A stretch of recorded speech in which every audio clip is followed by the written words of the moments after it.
오늘은 탐내지 말라 제10계명을 살펴보겠습니다. 탐낸다는 것은 어떤 것에 내가 생각을 두거나 마음을 둔다는 그런 뜻을 지니고 있습니다.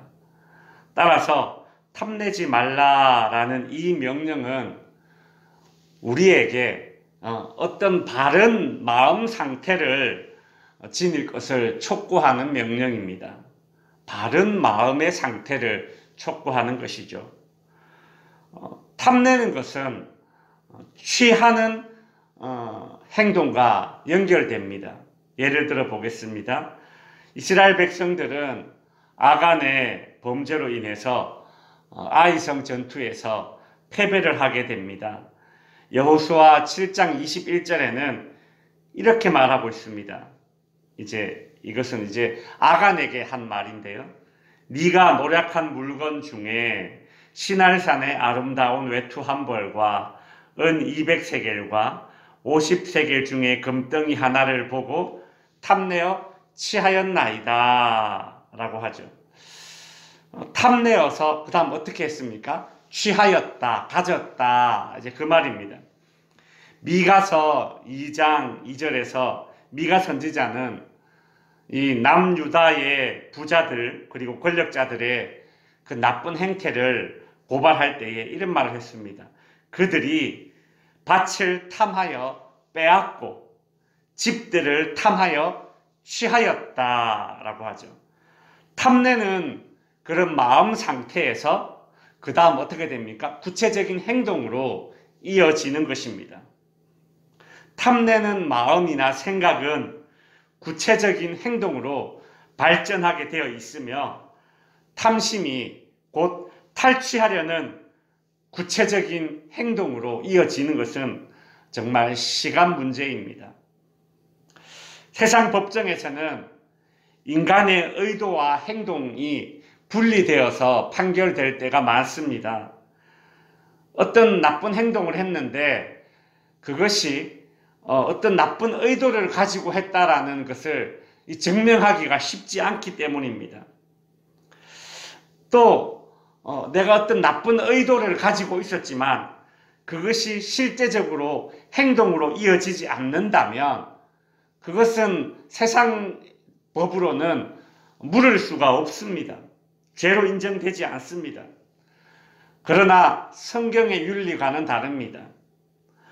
의도가 언제든지 행동으로 이어질 수 있기 때문에 성경은 사실상 어떤 나쁜 마음, 탐심을 품은 것이 행동으로 이어지지 않았다 하더라도 그 나쁜 마음을 품은 것 자체를 하나님은 죄로 그렇게 정하십니다.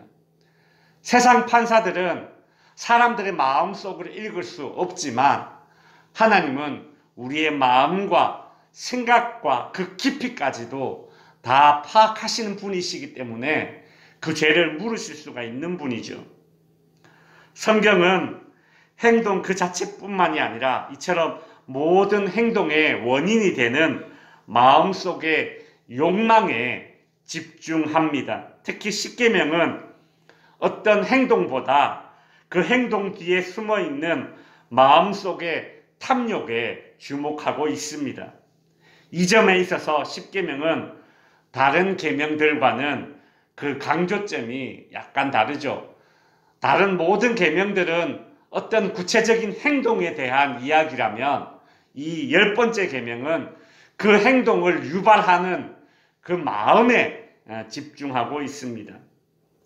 예를 들어 살인하지 말라, 간음하지 말라, 도둑질하지 말라, 거짓 증거하지 말라 이런 모든 것들 그 행위 자체에 초점이 맞춰져 있죠.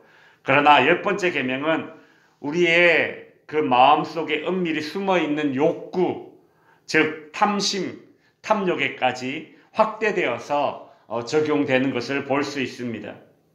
그렇다면 인간의 탐욕과 탐심은 어떻게 다스릴 수 있을까요? 인간의 탐심은 무건수행이나 돌을 닦거나 어떤 자선을 베푼다고 해서 그것이 좀처럼 사라지지 않습니다. 우리의 탐심은 나의 노력이 아니라 예수 그리스도의 십자가에 못 박아야 합니다. 여러분, 탐심은 십자가에 못 박아야 합니다. 바울은 갈라디아서 5장 24절에 이렇게 말했습니다. 그리스도 예수의 사람들은 육체와 함께 그 정욕과 탐심을 십자가에 못 박았느니라, 그렇게 말합니다. 즉 탐내는 것은 그 탐내는 생각이나 마음의 상태이기 때문에 나의 생각이나 마음의 상태를 내가 제어할 수 있는 것이 아니라 예수님께서 제어하고 다스려 달라고 기도하고 도움을 구해야 하는 것입니다. 그래야만 우리는 이 탐심이 가지고 오는 죄와 죄책감에서 자유할 수가 있습니다. 두 번째로 탐심을 어떻게 다스릴 수 있습니까? 우리는 먼저 우리 스스로가 자족하는 마음을 가져야 합니다. 우리 속담에 남의 떡이 커 보인다라는 말이 있습니다. 남의 떡이 커 보인다라는 말 속에 어떤 의미가 담겨져 있느냐 하면 내 떡도 있다. 이미 내 떡이 주어졌다라는 것입니다. 내 떡이 있기 때문에 상대방 떡과 비교할 수 있고 그래서 상대방 떡이 더 커 보이는 것입니다. 하나님은 우리를 빈털터리로 만들어 놓고 자족하라 그렇게 말씀하시지 않습니다.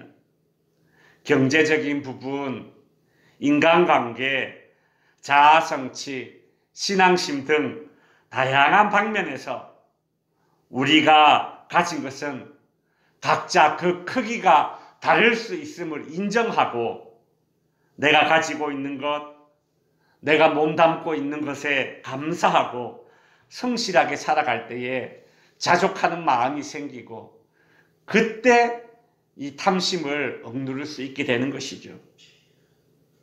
탐심은 어떻게 다스립니까? 세 번째로 베품으로써 탐심을 다스려야 합니다. 계속 움켜쥐고 있으면 탐심이 오히려 더 단단하게 굳은 살처럼 굳어집니다. 받는 마음이 되어버리면 가지고 있으려고 하는 마음만 지니고 있으면 탐심은 굳은 살이 되어서 돌덩이처럼 되어버립니다.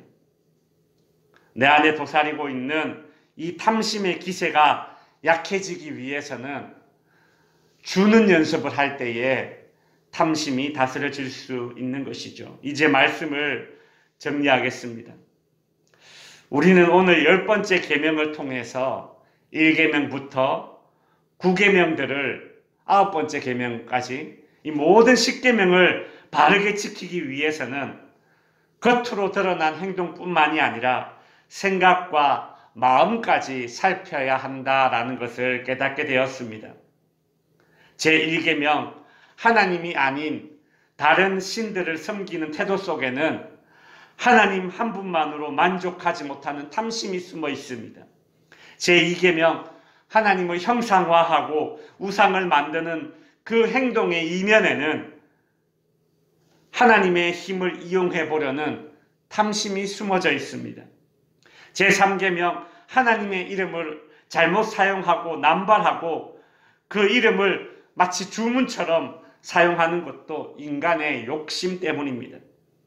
제4계명 안식일을 지키지 못하는 것은 일과 돈에 대한 욕심 때문입니다.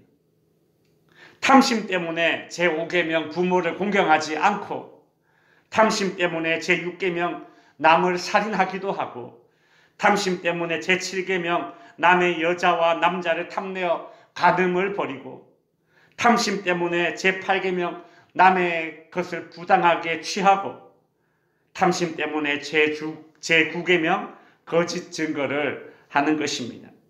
모든 죄의 근원에는 그 밑바닥에는 인간의 탐심과 탐욕이 자리 잡고 있어서 이것이 제1계명부터 제9계명까지 어기는 모습으로 나타나는 것입니다. 그래서 이 10계명을 하나로 관통하는 것이 있다면 그것이 바로 탐심이라는 것이죠. 바라기는 덕지교회 모든 성도님들, 우리의 마음속에 이 본능처럼 자리 잡고 있는 이 탐하는 마음을 그리스도의 십자가에 못 박고, 그리고 자족하는 마음과 나누어 주는 마음으로 탐심을 억누르고 우리 하나님이 주시는 것들로 마음의 여유를 누리고 실제 삶 속에서도 하늘에 신령한 것과 땅에 기름진 것으로 탐심이 제거된 정말 하나님이 주시는 것들로 누릴 수 있는 우리 모든 덕지교회 성도님들 될 수 있기를 주님의 이름으로 축원드립니다. 기도하겠습니다.